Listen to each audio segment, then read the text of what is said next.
So பாருங்கள், ஒரே ஒரு ஆலமரத்தில் 2 வாளி, இதில் ஒரு பாதி கிடச்சிருக்கு. 2-3 கிளையோட மூட்டோட அப்படியே கட் பண்ணி எடுத்து வந்திருக்கோம். இது உங்களுக்கு காமிக்கிறதுக்காண்டி. இது பாருங்கள், இது ஒரு பாதி வாளி கிடச்சிருக்கு. இது 2 மூட்டு. இப்போ நான் இந்த 2 மூட்டில் எவ்வளோ தேன் கிடைக்குது அப்படிங்கிறத ஒரு ஜெக்கில் புழிஞ்சு காட்டுறேன். அண்ணா போடுங்க. அதை அப்படியே எடுத்து போடுங்க. போடுங்க போடுங்க போடுங்க. நீங்கள் பாட்டு அப்படியே எடுத்து போடுங்க, நமக்கு ஃபைனலாக காட்டிக்கலாம்.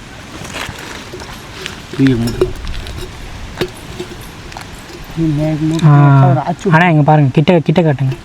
பாருங்கள், அந்த கூடை நம்மளால் எடுக்கவே முடியாது, அப்படியே வழியுது பாருங்கள் தேன். ஸோ இப்படி தான் வந்து சிறுதேன் வந்து சேகரிக்க முடியும். இந்த ஒரு மூட்டில் எவ்வளோ கிடைக்குதுன்னு நான் காட்டுறேன். மகரந்தெல்லாம் போடுங்கண்ணா, ஒன்றும் பிரச்சனை இல்லை. பாருங்கள், ஃபுல்லாக அது அழுத்தி எடுக்கும் போதே தேனாக வடிஞ்சிரும். அதனால தான் சிறுதேன் எடுக்கக்கூடிய அந்த பக்கெட்டில் பார்த்தீங்கன்னா அடியில் அவ்வளோ தேன் இருக்குது. பாருங்கள் எப்படி வடியுது பாருங்கள்.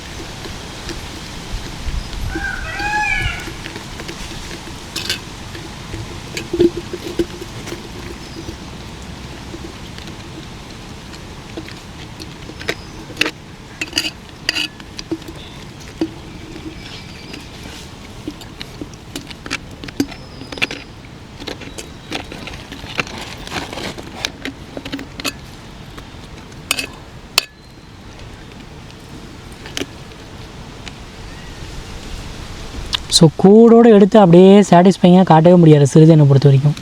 எடுக்கும்போதே அப்படியே தேன் வந்து வடிஞ்சிரும்.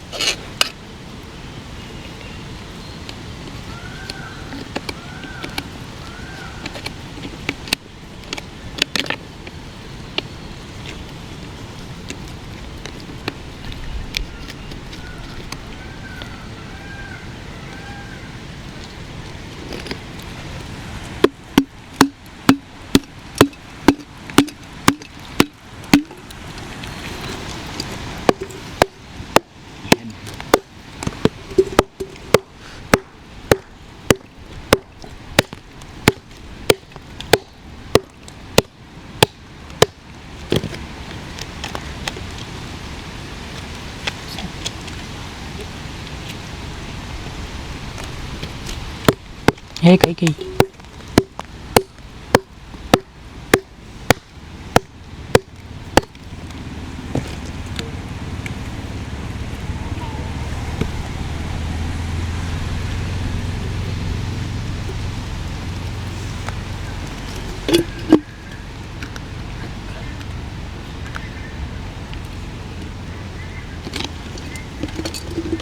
பார்த்தீங்களா, நீங்கள் என்ன தான் ட்ரை பண்ணாலும் இதை வந்து கூடோடு எடுக்கவே முடியாது.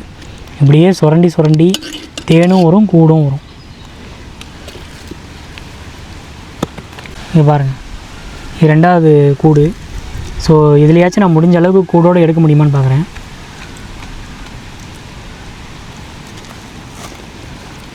ஆனால் இதெல்லாம் கழிச்சு விட்ருங்க. கழிச்சு விட்டுருங்க. பாருங்கப்பா, கீழே இருக்குது.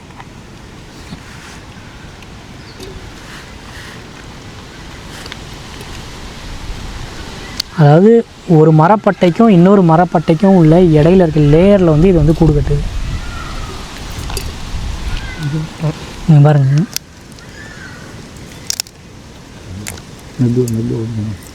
நீங்களே எடுங்க. பாருங்கள், போடுங்க உள்ளே போடுங்க. மொத்தமாக போட்டு காட்டிடலாம். ஆனால் க்ளோஸ்அப் வேண்டாம், கொஞ்சம் தூரம் வாங்க, எனக்கு தெரியும். அப்போ தான்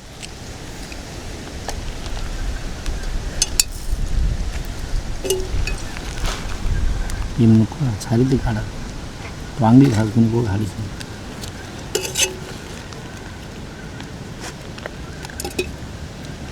லைட்டாக அழுத்தினாலே தேன் வெளியே வந்துடுது. ஸோ அதனால தான் சிறுதேனை வந்து கூடோட சாட்டிஸ்ஃபைங்காக எடுக்க முடியல.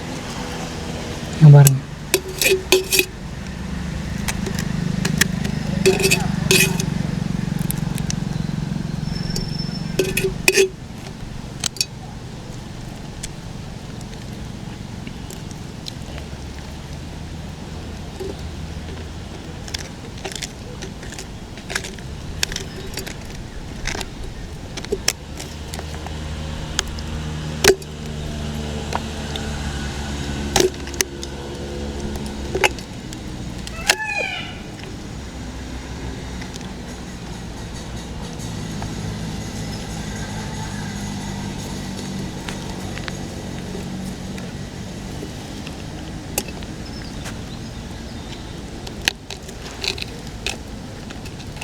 சிகப்பு கலரில் இருக்குது மகரந்தம். இது சிறுதேன்லேயே இது ரொம்ப ப்ரிஷியஸ், ரெட் போலன்னு.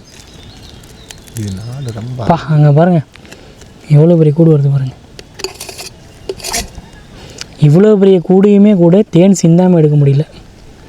அப்படியே போட்டுறேன்.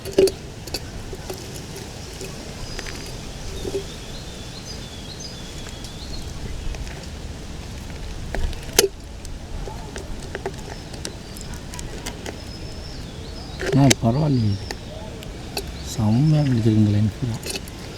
ஒரு சின்ன மோட்டில் எவ்வளோ தேன் இருக்குது பார்த்தீங்களா? எப்படி கிடைக்குதுன்னு கேட்குறீங்களா? இப்படி தான் கிடைக்கும்.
உள்ளே இருக்கா?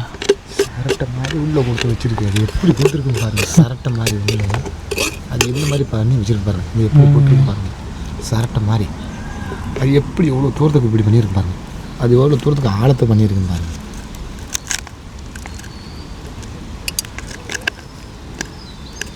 ஒரு மூட்டில் எவ்வளோ தேன் இருக்குது பாருங்கள்.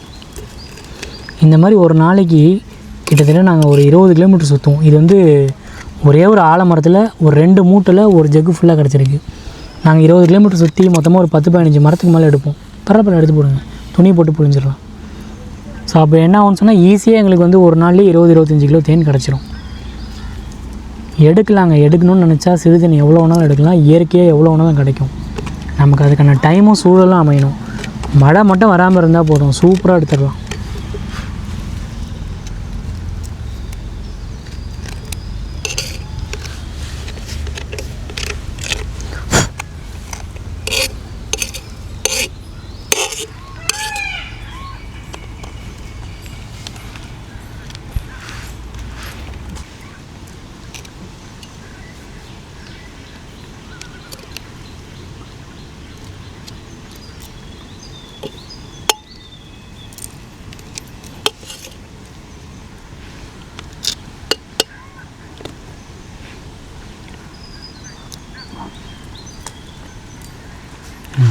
அது அப்படியே புழிங்கினேன்.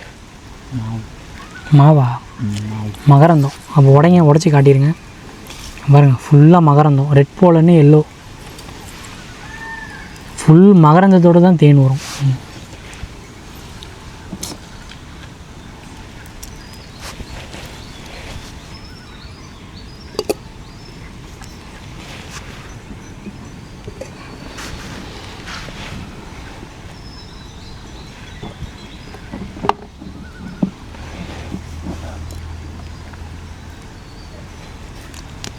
ஆனால் எடுங்க, ஒரு சின்ன கூடுக்குள்ள 100 கிராம் மேலேயே தேன் கிடைக்குங்க. சிறுதேன்லாம் ஈஸியாக எடுக்கலாம், எவ்வளோ வேணாலும் கிடைக்கும்.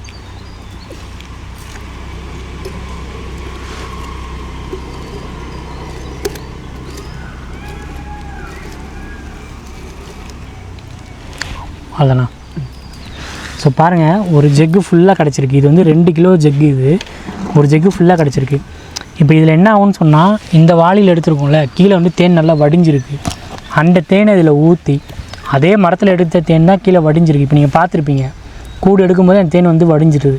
அந்த தேன் இதுக்குள்ளே ஊற்றி ஃபுல்லாக புளியும் போது அந்த மகரந்தம் போலனை எல்லாமே வந்து உங்களுக்கு வந்துடும். ஸோ அப்படி தான் ஃபில் பண்ணி தரோம். 10% தேன் எடுத்துகிட்டு 90% பண்ணை தேனை மிக்ஸ் பண்ணி கொடுக்குற அந்த சீனையும் கிடையாது. ஃபுல்லாக எடுத்த ஷார்ட்ஸ் எல்லாமே காட்டியிருக்கேன். இதை தான் போட்டு பிழிவும் போகிறேன். ஆக்சுவலாக வந்து இன்னும் நாங்கள் எடுக்க போக வேண்டியிருக்கு. ஸோ இதை எக்ஸ்பிளைன் பண்ணுறதுக்காண்டி இந்த தோப்பில் உட்காந்து இதை நம்ம சொல்லிகிட்ருக்கோம். ஆனால் அதை கொட்டுங்க உள்ள தூக்கி விட்டுங்க நல்லா.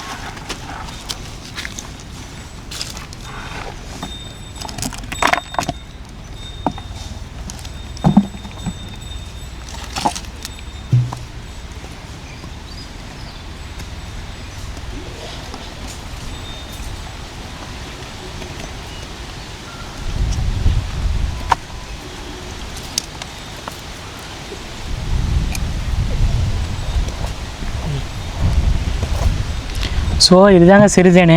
ஒரு ஆலமரத்தில் இவ்வளோ எடுத்திருக்கோம். ஸோ இன்னும் ட்ராவல் பண்ணனா நிறைய எடுப்போம். ஸோ இது எத்தனை பேருக்கு வருதுன்னு தெரில. ஈவினிங் ஃபில் பண்ணும்போது தான் தெரியும். இன்னும் 2-3 இடத்துல பொண்டு தேன்லாம் எடுக்க வேண்டியிருக்கு. அதெல்லாம் எடுத்துகிட்டு மொத்தமாக ஈவினிங் ஃபில் பண்ணும்போது நான் காட்டுறேன். தேங்க்யூ.